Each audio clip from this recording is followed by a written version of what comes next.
उत्तर प्रदेश में बीजेपी की double engine वाली सरकार है, लिहाजा सरकार के दावे हैं लेकिन कई सवाल भी, जिसका जवाब सियासत में संभव नहीं है। बीजेपी देशवासियों को 2047 का सपना दिखा रही है। पीएम मोदी कह रहे हैं 2047 में देश विकसित भारत बन जाएगा, लेकिन मौजूदा स्थिति यह है कि उत्तर प्रदेश में ही कई गांव ऐसे हैं जहां सरकार की एक भी योजना नहीं पहुंची। न गांव में सड़क है, न स्कूल, न बिजली और न ही पीने के लिए पानी। लिहाजा आज हमें भी लिखना पड़ा है यूपी में एक गांव ऐसा भी।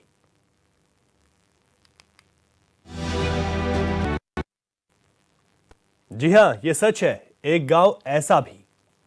चुनाव प्रचार के दौरान देश के प्रधानमंत्री से लेकर उत्तर प्रदेश के सीएम योगी आदित्यनाथ तक मंच से विकास कार्यों को लेकर बड़े बड़े दावे करते हैं। कहते हैं गांव गांव सड़कों का जाल बिछ चुका है, गांव गांव बिजली पहुंचाई जा चुकी है। लेकिन क्या ये वादे कागजों तक ही सीमित है? यकीन करना मुश्किल होता है कि उत्तर प्रदेश में आज भी ऐसे गांव हैं जहां आजादी के बाद से अब तक बिजली, सड़क नहीं पहुंची। इस रिपोर्ट में देखिए।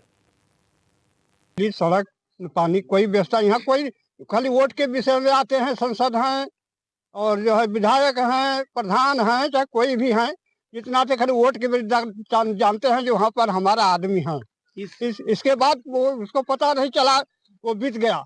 फिर समय आएगा, फिर कोई आएगा, नेता प्रेता आएंगे, ये कर देंगे, वो कर देंगे। कुछ नहीं किया। छोटे लाल भी यही बहुत अच्छा बात किए और जो आज तक कुछ नहीं किए। हम लोग क्या करें, हम लोग रो रहे हैं अपना, बाकी लेकिन अपना जीवन बिता रहे हैं। उम्र कितनी होगी? हमारे 70 साल के।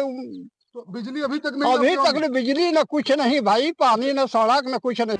यहाँ पे पानी नहीं है, बिजली नहीं है, क्या सुविधा आपको नहीं है? क्या क्या हमारे यहाँ अरवाटांड़ गांव में न पानी है, न बिजली है, न लाइन है, न स्कूल है। हमारे के कुछ के साधन नहीं है। यहाँ अंधेरे में मरते हैं। हमार बाप मर गया, हमार दादा भी मर गया, हमार भी भाई भतीज हम भी ऐसा हो गईली। अभी हमार लाइन के हाल नहीं जानने जाके कैसन लाइन होला, कैसन रोड होला, कैसन का कहा वाला के कुआं के पानी, समोटेबुल के पानी होला। कभी नाशा के पानी आन के 1 किलोमीटर दूरी से आन कर पानी पिया थी जा। हम ये सब झीला थी जा अपने जिंदगी में। अब बच्चन के जंगल से लकड़ी आन के जलाए के, बच्चन के लेकर छोप के वही बैठ के आगे तपावत थी जा, तापत थी जा। अब बच्चन को वही लाई, वही लकड़ी से बच्चा हमन के लिखत हुआ, पढ़त हुआ, कौआ का खटिया का इतना तक बच्चा जानत हुआ। एक अलावा बच्चन के कोई साधन नहीं है, जो इसमें नहीं जानत हुआ। जो इसमें वर्तमान में सपा सांसद है छोटेलाल खरवार, पहले दो बार ये प्रधान भी रह चुके हैं। कोई रहो, कोई आओ, कोई जाओ, हमके जब कोई कुछ नहीं निकला हम कोई के कुछ नहीं समझा। क्या नाम है आपका? हमारा बच्चिया है। कहाँ से आई हैं? और क्या समस्या, क्यों आई? अरे साहब, समस्या का बहुत दिन से एकदम लाइन कभी गाने अले रही और लड़का लेकिन कीड़ा बिच्छी काट बना। बड़ी हैरानी मिलता, बट्टी तो पहले मिलत, अब मिलता नहीं रहा। अच्छा, बिजली के तार और नहीं है आपके गाँव में? नहीं बाबू, जिंदगी भर कब्बो में जगते रही, कब्बो जिंदगी भर। मतलब आप जब से उस गांव में आई हैं? हाँ। उसी गांव में पैदा हुई हैं? हाँ, कब्बो बिजली रही। कितनी उम्र होगी आपकी? 60 हो गई। बिजली नहीं देखा आपने? नहीं बाबू। और जो है तो आज तक न बिजली, सड़क, न पानी, कोई व्यवस्था यहाँ कोई, खाली वोट के विषय में आते हैं, संसद हैं और जो है विधायक हैं, प्रधान हैं, चाहे कोई भी हैं, जितना तो खाली वोट के जानते हैं जो वहाँ पर हमारा आदमी है। इसके बाद वो उसको पता नहीं चला, वो बीत गया। फिर समय आएगा, फिर कोई आएगा, नेता प्रेता आएंगे, ये कर देंगे, वो कर देंगे। कुछ नहीं किया। छोटे लाल भी यही बहुत अच्छा बात किए और जो आज तक कुछ नहीं किए। हम लोग क्या करें, हम लोग रो रहे हैं अपना, बाकी लेकिन अपना जीवन बिता रहे हैं। उम्र कितनी होगी? हमारे 70 साल के। तो बिजली अभी तक नहीं? अभी तक बिजली न कुछ नहीं भाई, पानी न सड़क। आपके ग्राम पंचायत में कितने गाँव हैं?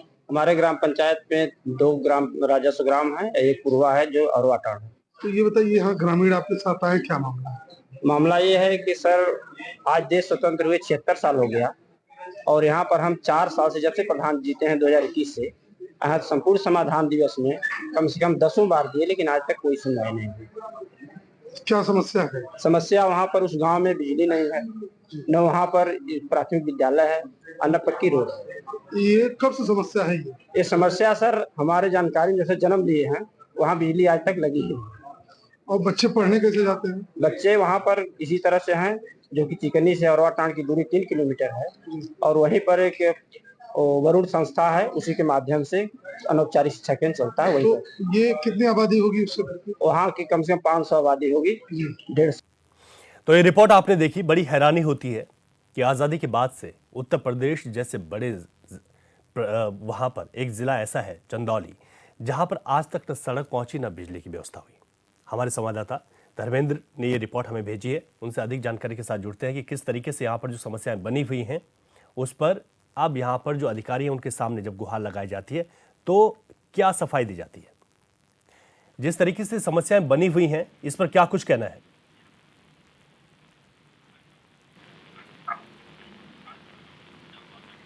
ठीक है, धर्मेंद्र जी हमारे साथ समाजवादी पार्टी के प्रवक्ता हैं, चंदौली से जुड़ गए हैं। धर्मेंद्र जी स्वागत है आपका।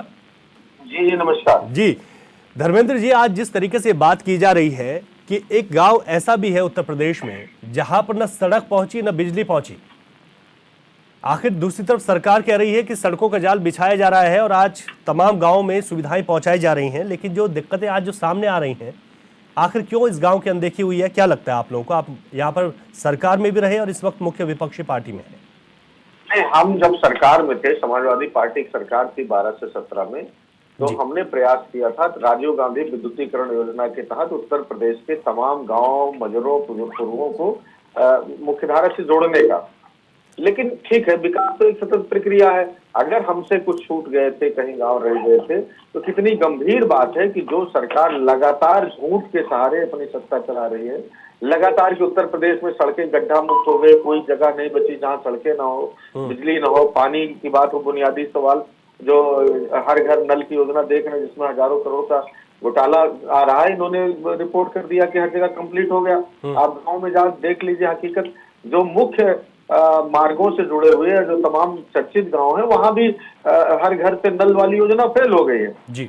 इस तरह से उत्तर प्रदेश सरकार कानून व्यवस्था की बात करती है। आज सुबह अखबारों को, रोज आप अखबारों को सुबह देखते होंगे किस तरह से अपराध से भरे हुए रहे। एनसीआर भी कहता है लूट, रैजनी, हत्या, बलात्कार, पास्को एक्ट जैसे मामलों में उत्तर प्रदेश लगातार 1 नंबर बना हुआ है। हंगर इंडेक्स में पूरा देश पीछे है, प्रेस फ्रीडम इंडेक्स में लगातार पूरा देश पीछे है। तो ये बड़ी गंभीर बात है, चिंता की बात है। बस केवल ये है कि जनता को झूठे सब्जबाग दिखाना, जमीन के अंदर खुदाई करना और ऊपर बुनियादी सवालों को इग्नोर करना।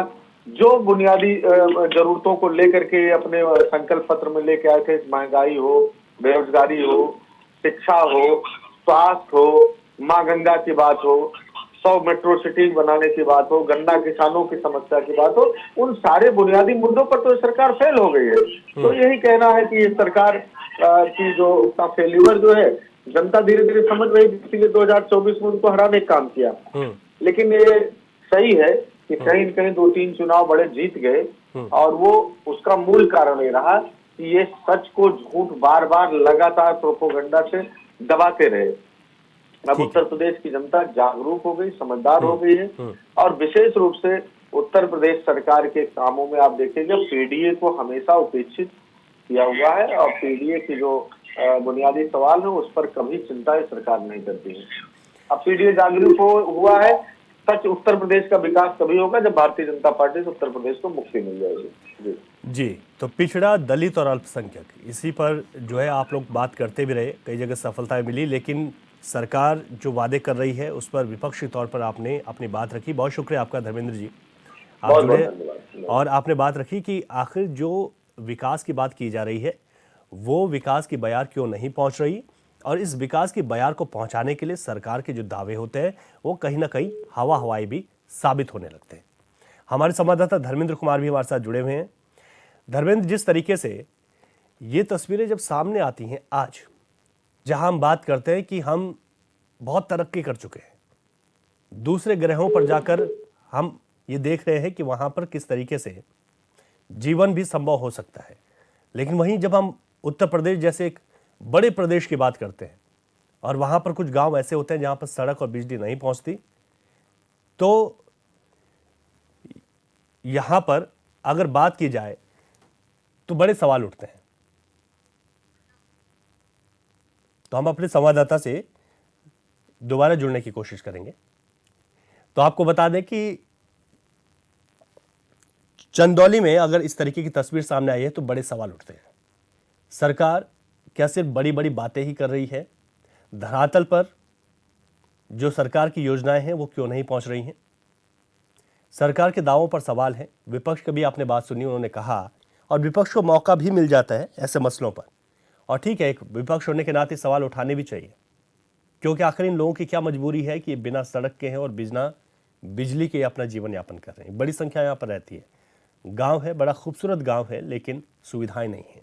लोगों ने अपने घरों को जिस तरीके से मिट्टी पत्थरों से बनाया यहाँ पर और सजाया है, लेकिन अगर यहाँ पर सुविधाएं भी होती तो शायद ये लोग भी अच्छे तरीके से अपना जीवन यापन कर सकते।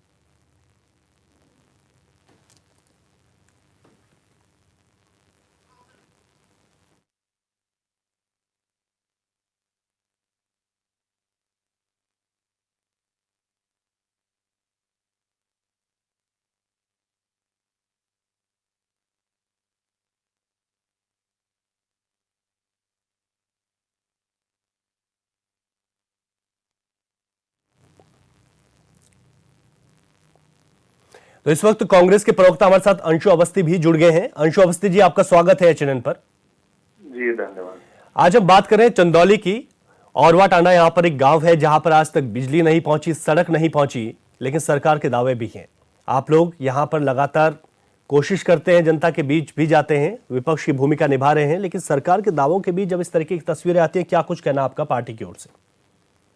देखिए, सभी इस बात को समझ चुके हैं कि भारतीय जनता पार्टी दिन रात लोगों को गुमराह करने, झूठ बोलने का काम करती है। बीजेपी की डबल इंजन, ट्रिपल इंजन की सरकार होने के बावजूद काम इसलिए नहीं हो पा रहा है क्योंकि वो उनके सभी नेता दिन रात हिंदू मुसलमान, धार्मिक ध्रुवीकरण, कैसे लोग उद्योगपतियों के लिए काम किया जाए, उसमें तल्लीन है। उनको जनता की सुध नहीं है। जिस जनता ने उनको वोट देकर गद्दी पर बिठाया, सत्ता में पहुंचाया, उनके प्रति कोई भी भावना, संवेदनशील भावना उनके पास नहीं। आज इसीलिए ऐसा हो रहा है। कभी कांग्रेस पार्टी ने इतने सारे वो किए, विद्युतीकरण किए। सरकार ने तो आप देखिए ओडीएफ को लेकर भी कह रहे हैं कि हर जगह शौचालय बन गए हैं, जो खुली शौच मुक्त हो गया है, बिजली पहुंच गई है। हकीकत क्या है आपके सामने है। तो ये झूठ बोलने वाले लोग हैं, दिन रात झूठ बोलते हैं। सच्चाई आपका चैनल दिखा रहा है ऐसे दौर में। ये अपने आप में मैं आपको बधाई देता हूं, धन्यवाद देता हूं कि आप लोकतंत्र के चौथे स्तंभ का एक दायित्व का निर्वहन कर रहे हैं जी। और भारतीय जनता पार्टी का जो सच है वो भी सामने आ रहा है जी। कि इन झूठ बोलने वालों ने आप देश को बहुत पीछे कर दिया है जी। उत्तर प्रदेश में 19 पेपर लीक हो गए। बेरोजगारी 45 साल में सबसे ज्यादा है। सिर्फ एक चीज बढ़ रही है, वो बढ़ रहा है सिर्फ भ्रष्टाचार। कैसे जनता के पैसे को लूटा जाए, बंदर बांट किया जाए, सिर्फ उस पर काम हो रहा है। इसी वजह से बिजली नहीं पहुंची, नहीं तो बिजली जरूर पहुंचती। लेकिन दुर्भाग्य है कि बीजेपी ने देश को बहुत पीछे धकेल दिया। और उत्तर प्रदेश में जिस तरीके से धार्मिक ध्रुवीकरण की राजनीति हो रही है, क्योंकि उत्तर प्रदेश की योगी आदित्यनाथ सरकार तो खुदाई में तल्लीन है। यहाँ जो आपस के भाईचारे की जड़ें हैं उनको खोदा जा रहा है, उनको वो किया जा रहा है। हम तो ये कह रहे हैं कि आप ये सारी चीजें खोद रहे हैं, आप क्यों नहीं जांच कराते दीनदयाल उपाध्याय जी की मृत्यु कैसे हुई, क्योंकि उसमें बीजेपी के नेता शामिल थे। तो इसीलिए इनको न विकास की चिंता है न कुछ, सिर्फ कैसे लोगों को गुमराह किया जाए, ध्रुवीकरण किया जाए, उस पर भाजपा काम कर रही। जनता इनको सबक सिखाएगी, जनता इनको 2027 में सत्ता से बाहर करेगी, तभी उत्तर प्रदेश में विकास संभव है, नहीं तो ये लोग सिर्फ विनाश कर रहे हैं। अच्छा अंशु जी, 2017, 2022, 2024 का जो चुनाव रहा, ठीक है, 24 का हम लोकसभा चुनाव में कह सकते हैं कि उस समय बीजेपी को इतनी सफलता हाथ नहीं लगी, लेकिन जनता का जो रुख है, लगातार सरकार तो भारतीय जनता पार्टी को ही चुन रही है। बेईमानी कर रहे हैं। जो लोगों का वोट है, उनका जो मत है, उसको लूटा जा रहा है। हरियाणा में सबने देखा, ईवीएम प्रेम है भाजपा का। हम कांग्रेस पार्टी जब चुनाव जीती तब भी हमने ईवीएम को संदेह के दायरे में रखा है। जब हम हारे तब भी हमने ईवीएम पर सवाल खड़ा किया। आप देश के किसी भी आदमी से पूछ लीजिए, भले ही वो भाजपा का वोटर हो, सपोर्टर हो, समर्थक हो, उसको पता है कि ईवीएम के माध्यम से खेल हो रहा है। ईवीएम के सहारे सत्ता बनाई जा रही, लूटा जा रहा है। ठीक है, अंशु अवस्थी जी, आपने बात रखी कांग्रेस की तरफ से अपनी पार्टी की ओर से, शुक्रिया आपका। हमारे साथ इस वक्त आई सिंह भदौरिया जी जुड़ गए हैं, प्रवक्ता हैं भारतीय जनता पार्टी के। भदौरिया जी, बहुत स्वागत है आपका चैनल पर। जी धन्यवाद। आज हम चंदौली के औरवाटांड गांव की बात कर रहे हैं, एक ऐसे इलाके की जहां पर मूलभूत सुविधाओं से गांव दूर है, बिजली नहीं, सड़क की दिक्कतें हैं, पानी की समस्या है। क्या लगता है आपको, आखिर कैसे छूट गया विकास की बयार में? और विपक्ष जिस तरीके से आरोप लगा रहे हैं, तो मौका तो आप लोग ही दे रहे हैं। देखिए, उत्तर प्रदेश में जिस तरह से विकास हुए हैं वो जग जाहिर है, धरातल पे दिखाई दे रहे हैं। और अभी जो कह रहे थे समाजवादी के नेता, तो ये इतने लोग इतने बेशर्म और इतने बेवकूफ बन चुके हैं कि बार बार चुनाव आयोग कह चुका है कि आप आइए, हैक करके दिखाइए, तो ये कभी नहीं जाते हैं और पीछे से आके बातें बनाते। तो जनता जान चुकी है कि इन लोगों का काम है सिर्फ झूठ बोलना, विकास कार्य जो उत्तर प्रदेश में हो रहे हैं उनको नजरअंदाज करना। अरे क्या जनता भूल गई है समाजवादी अखिलेश का कार्यकाल, किस तरह से गुंडा राज्य हावी था वहाँ। अतीक अहमद, मुख्तार अंसारी, मुन्ना बजरंगी कितने थे वहाँ, गली गली में इस तरह के सामाजिक तत्व जो थे, जो वहाँ पर लूट घसोट बलात्कार रोटी ये कर रहे थे। और थाने पूरे जो है ना गुंडे चलाते थे। हर थाने में, मैं भी उत्तर प्रदेश से हूँ जी जी, हर थाने में एक यादव रहता था, अगर वो थाने का इंचार्ज होगा तो यादव ही होगा, कोई और नहीं होगा। तो इस तरह का राज चलाने वाले आज बात करते हैं तो बड़ा सुन के हंसी आती है। तो उत्तर प्रदेश में विकास हो रहे हैं, अगर कहीं रह गया है तो वो भी योगी जी के शासन काल में। हम ये नहीं कह सकते कि कहीं विकास नहीं हुआ है। नहीं, वो ठीक है आपकी बात, रह गया है तो उसका बिल्कुल होगा। लेकिन जो ये समाजवादी पार्टी कह रही है, जो कांग्रेस कह रही है भदौरिया जी, इसके पीछे कारण ये है कि जब हम औरवाटांड वहाँ पर एक गांव है, वहाँ की बात जब हम कर रहे हैं, क्योंकि सड़क बिजली ना पहुँचना, पेयजल की व्यवस्था ना होना, तो फिर सवाल उठते हैं। तो आखिर जो छूट गए हैं वहाँ पर, ठीक है सरकार तो चाहती है, आज ये बात हकीकत है इस बात की कि देश भर में सड़कों का जाल बहुत तेजी से बिछा है। मैं इस बात को मानता हूँ, मुझे लगता है कि जो जानते हैं इस बात को, समझते हैं, वो सब मानते हैं। लेकिन फिर भी अगर कुछ गाँव छूट जाते हैं तो उन लोगों की भी क्या मजबूरी है कि आखिर वहाँ तक विकास क्यों नहीं पहुँच रहा है? सवाल ये। देखिए, ये लोग तो कांग्रेस और समाजवादी पार्टी, ये अगर 100 बातें कहे तो आप उसमें एक भी झूठ की उम्मीद, सच की उम्मीद ना करें, क्योंकि ये झूठ बोलते हैं। उत्तर प्रदेश में ऐसा कोई गांव नहीं है जहां विकास कार्य ना हुए हो। और इनके कार्यकाल की मैंने देखा है कि मैनपुरी से इन्हीं के समाजवादी के ही सांसद बार बार रहे हैं, मुलायम सिंह रहे, उनके भतीजे धर्मेंद्र यादव भी रहे हैं, बार बार रहे। मगर मैनपुरी के पूरे जिले के सराउंडिंग में ऐसे 40 गांव थे जिनमें लाइट तो दूर की बात है, खंभे ही नहीं थे लाइट के। आज हमारी सरकार जब से वहां आई है, आज वहां गांव गांव में लाइट है, जगह जगह खंभे गड़े हैं और भरपूर लाइट है। इनके टाइम तो ये देखा जाता कि लाइट आएगी कब। किसान तो ये सोचता रहता था कब लाइट आए और कब हम अपने खेतों में पानी लगाए। तो ये लोग बात करेंगे, बेशर्म लोग हैं ये, शर्म भी नहीं आती इतना झूठ बोलने के बाद। इससे बड़ा और बेशर्म क्या हो सकते हैं कि सरेआम झूठ बोलते हैं। तो झूठ अब ज्यादा तेज नहीं चलता, कहते हैं ना कि झूठ के पैर लंबे नहीं होते। झूठ थोड़ी दूर जरूर चलता है, बाकी बाद में धराशायी हो जाता है। तो उत्तर प्रदेश की जनता इस बात को जान चुकी है, इसलिए बार बार इसको नकार रही है। चाहे वो पंचायत का चुनाव हो, चाहे निगम का चुनाव हो, चाहे वो कोई हो। ठीक है, इन्होंने अब की बार एक बहुत बड़ा झूठ बूमर फैलाया था, जिससे लोकसभा में कुछ सीटें हासिल कर ली। मगर जनता उसके बाद जो है ना इनके झूठ को पहचान गई, अब अपने आप को ठगा हुआ महसूस कर रही है कि हम तो ठगे गए कांग्रेस और समाजवादी के द्वारा। तो अब ये आइंदा की इस तरह की उम्मीद न करें कि अब दोबारा ये झूठ फैलाएंगे तो उत्तर प्रदेश जनता इनके बहकावे में आ जाए। ठीक है भदौरिया जी, ठीक है, आपने पार्टी की तरफ से बात रखी, लेकिन हमें ये उम्मीद आप लोगों से करनी चाहिए, इसी वजह से हमने बात भी की कि अगर कहीं पर कोई गांव छूट गए हैं तो वहां तक भी विकास पहुंच सके, ताकि वो लोग भी अपने जीवन को थोड़ा सा और बेहतर बना सकें। क्योंकि ये समस्याएं जिन लोगों की भी हैं, उन लोगों को भी आज जो मूलभूत सुविधाएं हैं, कम से कम वो सुविधाएं मिलनी चाहिए, उनका हक है।